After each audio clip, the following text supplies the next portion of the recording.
Kearifan lokal adalah salah satu motivasi para pelaku sektor usaha kecil, mikro, menengah yang ada di wilayah Provinsi Banten. Salah satu komoditi pertanian berbahan baku kelapa menjadi daya tarik tersendiri karena kelapa banyak sekali mempunyai manfaat bagi masyarakat, terutama kelapa merupakan tanaman serbaguna yang tidak hanya dikonsumsi tapi bahkan bisa juga dimanfaatkan untuk tetap bermanfaat bagi produk-produk kelapa dan turunannya.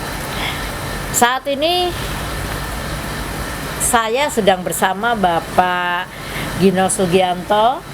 Beliau adalah pelaku usaha mikro kecil menengah di produksi khususnya kelapa, yaitu kelapa yang diproduksi dengan nama Siamindo Koko. Produksi Siamindo Koko ini yang berdiri sejak tahun 2013 mampu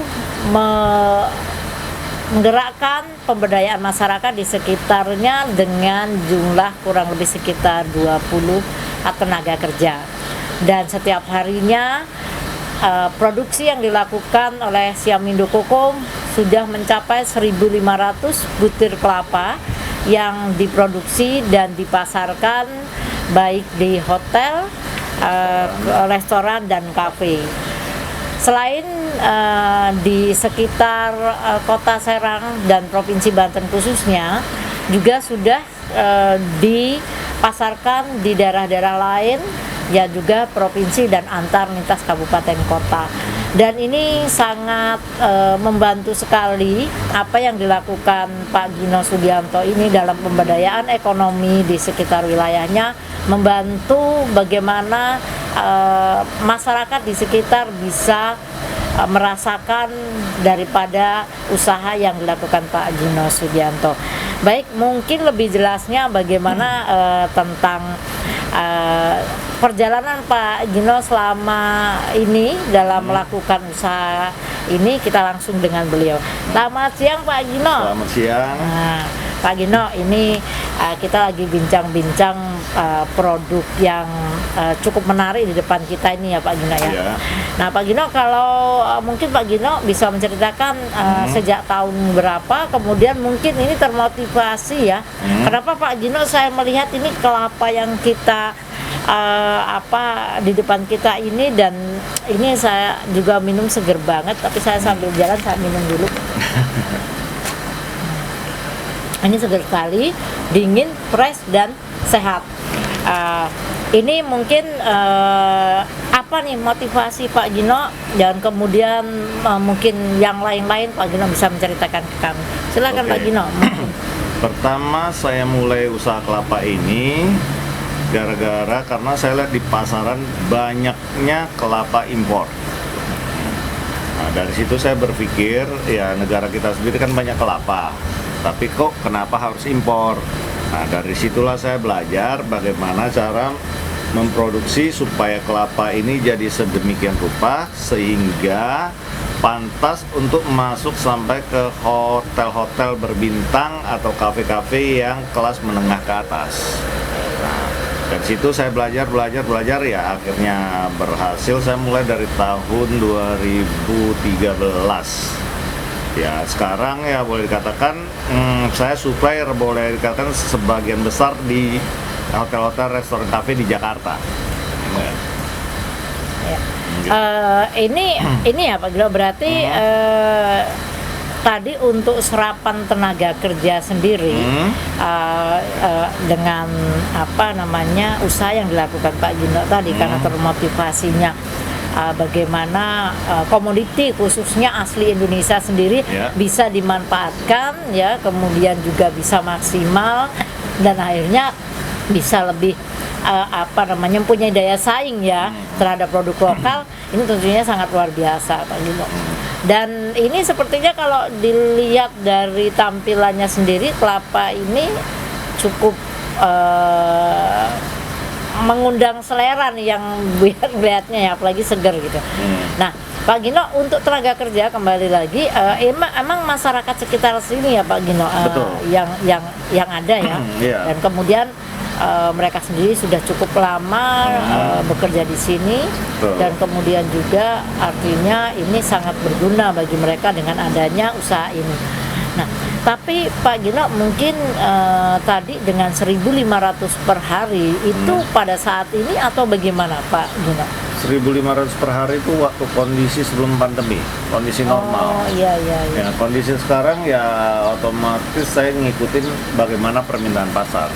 Permintaan pasar boleh dikatakan sekarang lesu sekali. Lesu sekali ya. Karena boleh katakan sebagian besar customer saya kan hotel atau yang kafe atau yang di mall-mall, dan mereka itu semua imbasnya tutup karena PSBB. Oke. Artinya ini berdampak sekali ya. Berdampak. Sekali terhadap pasar khususnya gitu ya. Betul. Ya, memang saat ini kondisi pandemi 19 ini sangat berpengaruh sekali terhadap usaha-usaha khususnya di bidang usaha UMKM. Di mana lesunya daya beli, dan kemudian di mana tingkat aktivitas masyarakat yang menurun karena ada pembatasan ini tentunya sangat berpengaruh sekali gitu.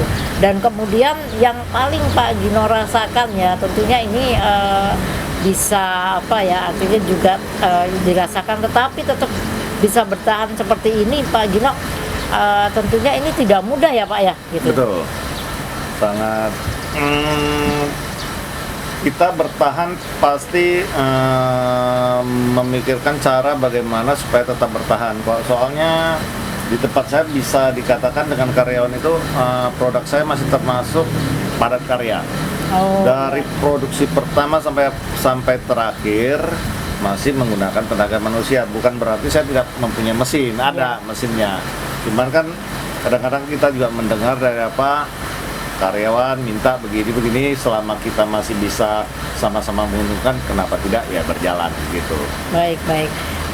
Pak Gino, mungkin bisa artinya mungkin kita berharap dengan kondisi pandemi ini akan segera berakhir sehingga berangsur-angsur pemulihan ekonomi kita ini tetap berjalan stabil, dan akhirnya apa yang dulu seperti misalnya produksi dan lain-lain yang dirasakan Pak Gino ini dan khususnya yang berdampak sekali terhadap tenaga kerja ya Pak ya. Betul. Karena kita melihat apabila ini tidak berproduksi, otomatis tenaga kerja yang terserap ini mereka rata-rata mungkin akhirnya tidak bisa mendapatkan tambahan, bahkan tidak mendapatkan hasil setiap harinya. Betul. Untuk bertahan seperti itu. Betul. Oke, mungkin nanti ini coba artinya kita berharap segera berakhirlah kondisi ini, dan harapannya mungkin Pak Gino dengan adanya COVID-19 ini dan pengaruh yang cukup luar biasa ini, terutama pada pemerintah, karena pemerintah saat ini juga upaya untuk tetap melakukan efektivitas terhadap giatnya para UMKM ini tentunya juga sudah cukup besar gitu, seperti misalnya bagaimana UKM tetap bertahan, kemudian bagaimana pasarnya, dan bahkan salah satunya juga ada beberapa instansi pemerintahan khususnya di pemerintah pusat itu ada program untuk membeli produk UMKM seperti itu. Nah, dan ini moga-moga nanti ini bisa menjadi salah satu produk Pak Gino ini, artinya produk kelapa ini menjadi salah satu yang bisa nanti menjadi untuk tetap dipertahankan. Pak Gino, kembali lagi nih ke produk Pak, mungkin Pak Gino bisa jelaskan nih bentuknya nih apa aja nih Pak Gino, kelapa ini Pak Gino. Ini sekarang saya produksi ada dua, yang di hadapan sini ada dua bentuk. Sebenarnya ada tiga, cuman yang satu lagi yang disebut puding kelapa itu sudah masuk kategori olahan. Kalau gini masih fresh kelapa segar, kita kupas sedemikian rupa supaya bentuknya seperti yang saya katakan tadi pertama, supaya pantas masuk ke hotel-hotel berbintang. Dan dari pihak hotel, restoran atau kafe, mereka tidak usah susah-susah lagi berpikir bagaimana cara mengupas kelapa, dan tidak usah berpikir masalah sampah. Yang ini apa ya? Ini yang biasa, ini yang kita sebut kelapa batok. Nah, ini kelapa batok nih. Ini airnya sangat dingin. Dan yang satu lagi, ini adalah kelapa ciri khas Banten. Ini yang disebut kelapa hijau cangkuk merah. Di sini bisa dilihat di sabut kelapanya terdapat merah muda atau pink. Ciri khasnya kelapa dari Serang. Sebenarnya bukan di Serang sih, cuman memang banyaknya kelapa ini dari Banten. Ya, makanya di sini saya melabeli namanya Bantenis Koko, kelapa ciri khas Banten. Dan khasiat dari air kelapa ini ya bukan terikat cuman satu macam ini saja ya. Semua air kelapa juga berkhasiat, apalagi di kondisi pandemi begini. Air kelapa itu bukan obat atau pencegahan. Air kelapa itu meningkatkan imunitas tubuh kita jika dikonsumsi rutin. Nah, itu ya. Berarti produknya ada dua nih Pak yang menjadi andalan, Ya. artinya yang kontinuitasnya selama ini sudah diproduksi. Betul. Dan ini sebenarnya sudah cukup dikenal karena selain produk ini juga masuk ke tadi kafe, restoran, dan hotel, produk ini juga sering ikut di berbagai event-event nasional dan internasional. Dan bahkan salah satu saya pernah melihat di salah satu kegiatan Pak Jokowi, di mana waktu itu Pak Jokowi dengan Pak Prabowo kalau Ya, nggak salah betul. pada saat sedang Setelah ini ya, Pilpres ya. ya itu mereka Pertemuan di ya MRT. pertemuan, kemudian kita melihat minum ini nih Pak Jokowi, dan tentunya ini kita berharap Pak Jokowi mau, apalagi yang lain ya. Ya, di sini adalah tempat proses pembuatan kelapa batok dan kelapa cangkuk merah. Nah, kita bisa lihat bahwa di sini adalah proses pembuatannya, dan kita langsung di mana kita lihat proses pembuatan sampai finishing. Mari. Nah, di sini kita sudah bersama Bapak Gino. Di sini beliau mungkin secara langsung bisa menjelaskan bagaimana proses pembuatan daripada kelapa tersebut. Ya Pak, ini gimana nih Pak Gino nih, kita lihat. Nah, ini proses dari pertamanya, ini yang disebut batukan kupasan. Sini, pertama. sini. Nah, sini biar kelihatan tuh. Kupasan pertama, buang ke luar. Dari sana Bapak kamu. Dari jauh orangnya tuh kamu kesana. Dari sini setelah itu langsung ke proses.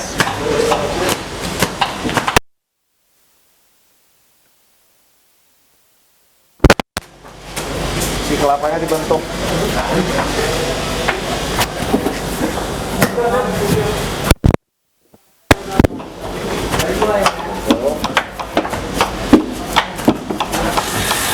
Oles, bersihin, buang sabut atasnya. Ya, mungkin lihat, bisa lihat langsung.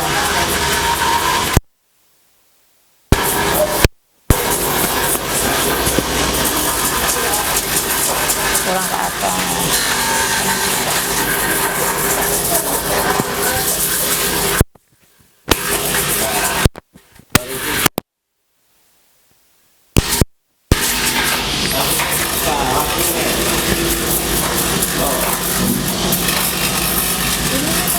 Udah bersih, tinggal finishing bawah. Nah, dari sini baru finishing situ.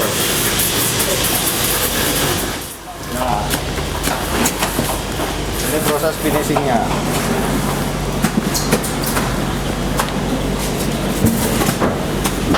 Untuk dirapikan, buang bercak-bercak merahnya.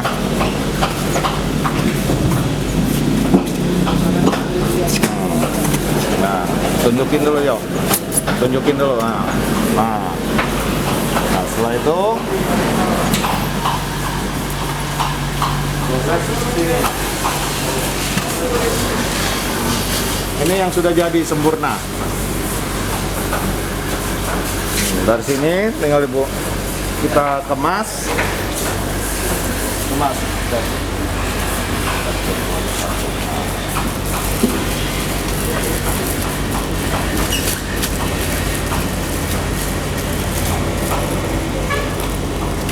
Nah, dari kemas terus bawa sini, Dad. Nah, sini. Sudah jadi. Nah, nanti di sini dipilih, disortir speknya, hotel ini pengennya seperti apa, restoran ini seperti apa, baru kita packing. Oke, yang mana? Yang udah ada mana? Setelah disusun per styrofoam ini isi 20 butir, setelah itu kita tutup dengan es batu.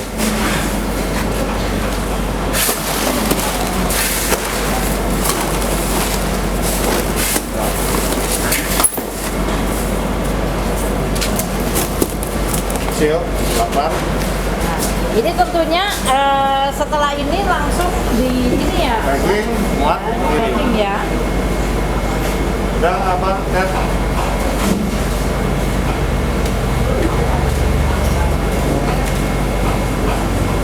Nah, cara minumnya itu kayak gini, cuman cukup hanya menggunakan pisau biasa, jadi tidak usah pakai golok, langsung. Udah, muat. Ambil satu, coba praktekin buka. Luar biasa.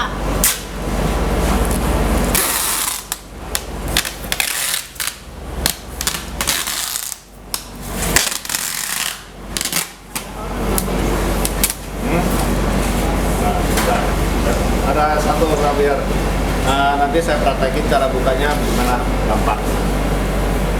Udah, Wan.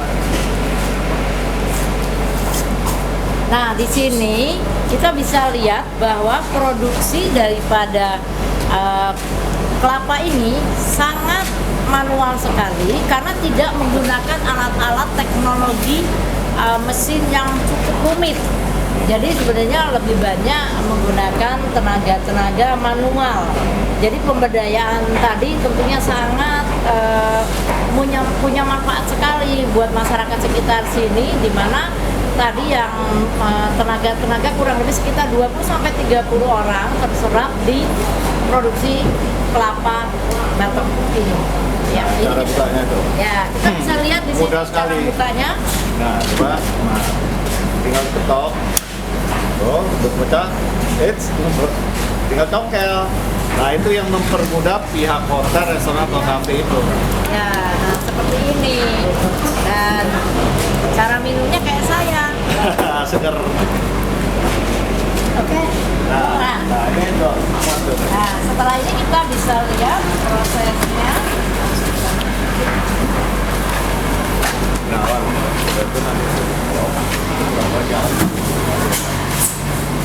Awas pelan-pelan deh. Oke. Pecah Ini itu deh. siap diberangkatkan untuk menuju di tempat pemesanan. Pemesan. Ya, pemesan.